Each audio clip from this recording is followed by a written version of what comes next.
his yacht is the size of a cruise ship, so he can bring along all of his friends. And wherever he goes, the dolphins come out to swim with him. As he sits atop his perch on top of the world, he is simply the most amazing writer in the world. He may have breakfast in Hawaii and then lunch in Moscow. He does not practice method acting. He does practice method writing. Hello, my friends. This is D.T. Pollard, and I wanted to tell you about something that I just couldn't let go. And it was the aftermath of Hurricane Katrina. I was transfixed by the images that kept pouring through. So much so that I had to write about it.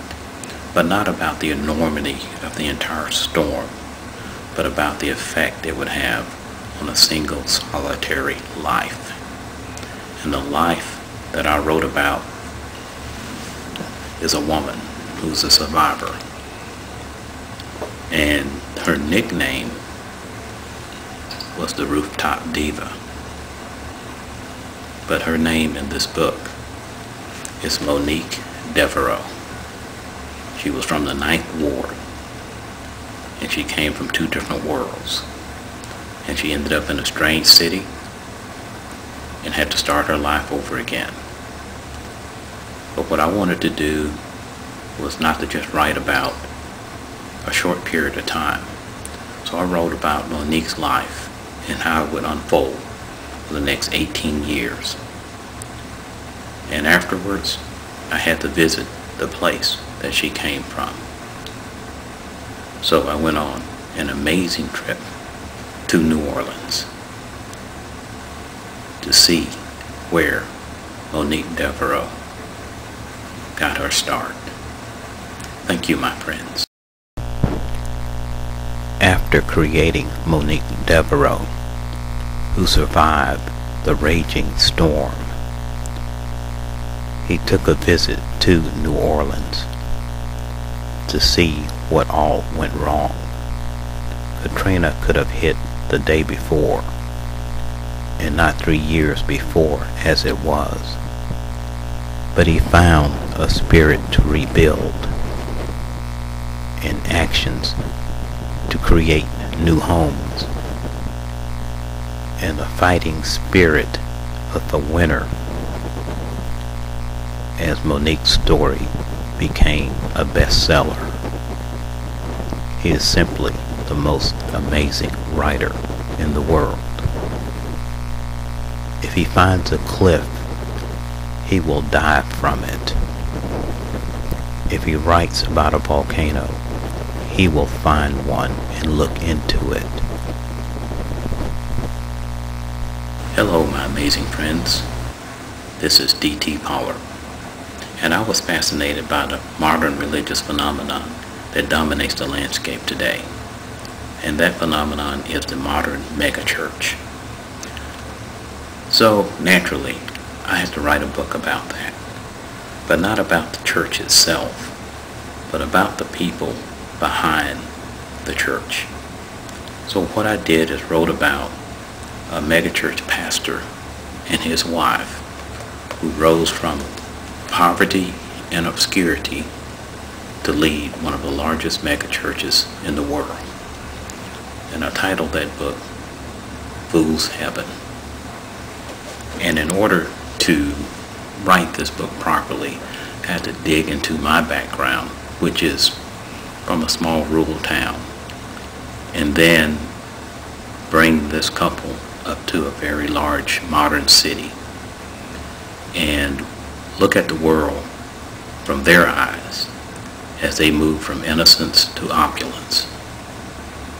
And that is the story of Fool's Heaven. He wrote the story of a poor pastor and his wife. They started with next to nothing, but their faith would reach the skies. Soon they would build monuments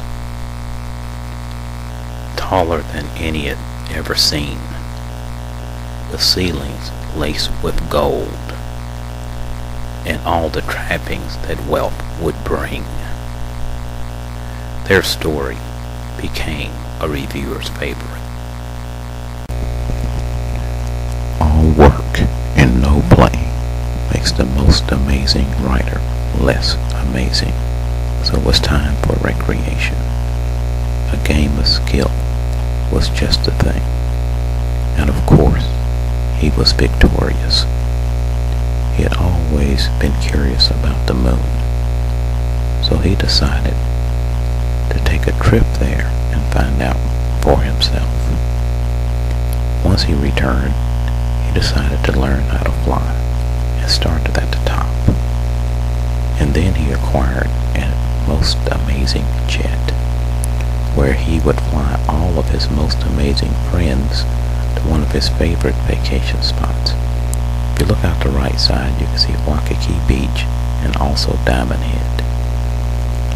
Please return your seat backs to your full upright position, and my most amazing flight attendants will come down the aisle and collect any remaining beverages and food items. Please buckle up, because we will be landing soon, and then we will take our most amazing outrigger canoes to rendezvous with my most amazing yacht, which is fully equipped for fun, partying, and plenty of other activities. Once we board, we will take a cruise around the island, but we will not linger very long, because we will then come back and take our outrigger canoes, and we will then again board my most amazing jet for our most amazing flight to a destination that I've always wanted to see. If you don't feel comfortable disembarking once we land, I perfectly understand, because my friends, we will be going on a most amazing trip into the deep heart of Africa, and I'll take a most amazing excursion into the jungle so that we can view wildlife and get in touch with nature. Then he encountered the most dangerous animal in Africa, a hippopotamus on a trail, and then it became a most amazing mighty struggle that lasted throughout the night. And even though the hippo was valiant, he didn't have a chance, and he made a most amazing feast.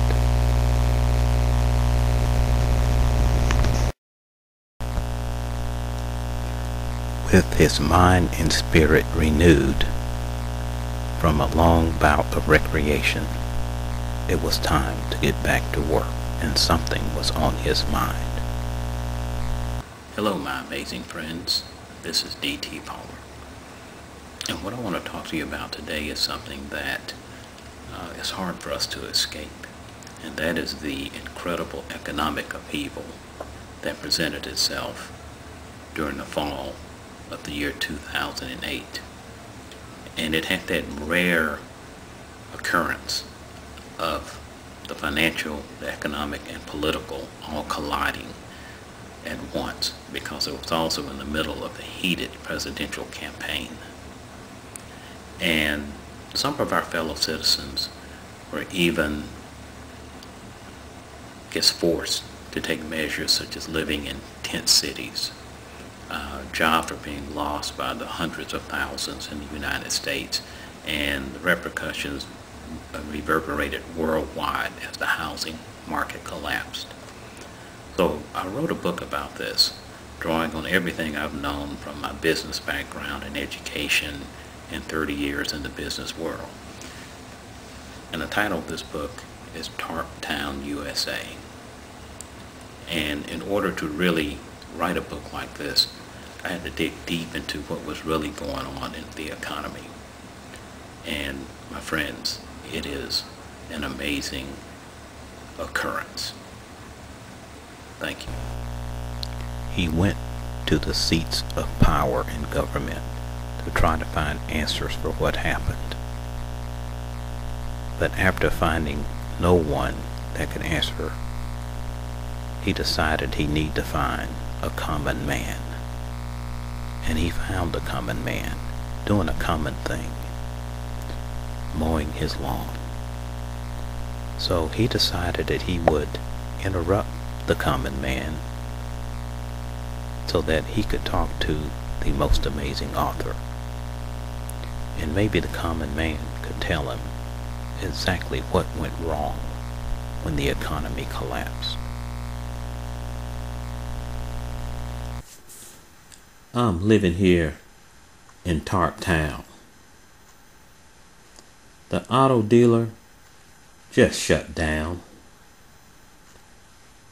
And a bank, they got a bailout today. I'm living here in Tarp Town, and my favorite restaurant just shut down.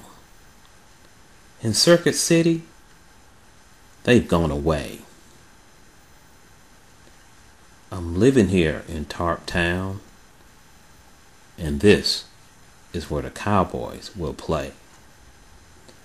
I'm living here in Tarp Town. The auto plant, it just shut down. And my good job just went away. But hey, another bank got a bailout today. Another amazing thing happened that he could not ignore. Hello, my amazing friends. This is D.T. Pollard. And what I want to talk to you about today is one of the most drastic cultural shifts in our society here in the United States and worldwide. And that is the occurrence of the election of the first African American president of the United States.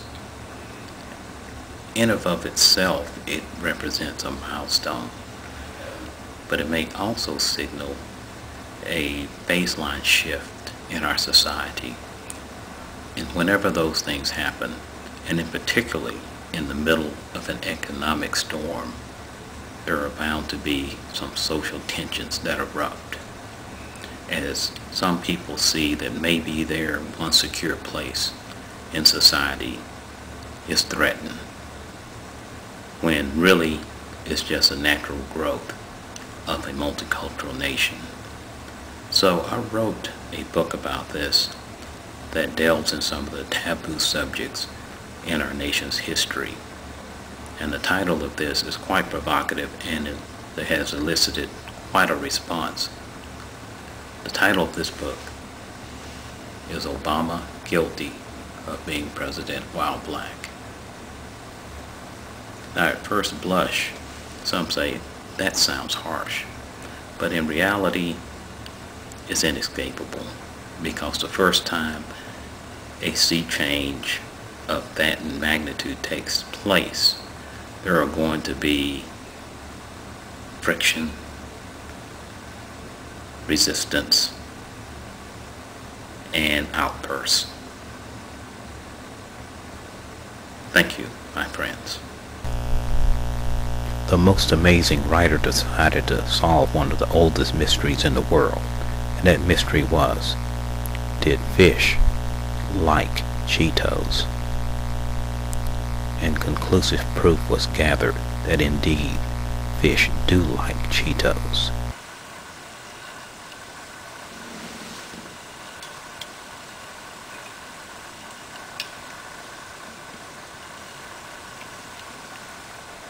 When I read books by D.T. Pollard. Keep reading, my friends. He is the most amazing writer in the world.